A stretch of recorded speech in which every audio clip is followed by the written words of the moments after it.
একসাথে বলি দুর্গা মাইকে, দুর্গা মাইকে, দুর্গা মাইকে।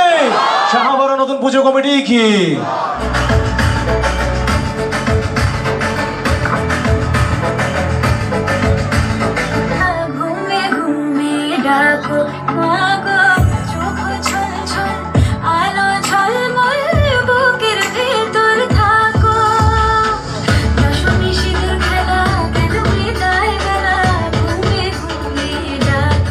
সবাইকে জানাচ্ছি মহা অষ্টমীর অনেক অনেক শুভেচ্ছা এবং সেই সাথে বিদায় নিচ্ছি। আমাদের বাইরে অনেক দর্শনার্থী আছে, তাদেরকে দেখার সুযোগ করে দিতে হবে। সবাই ঢাকের তালে নাচতে নাচতে আমরা মণ্ডপটা খালি করে দেব।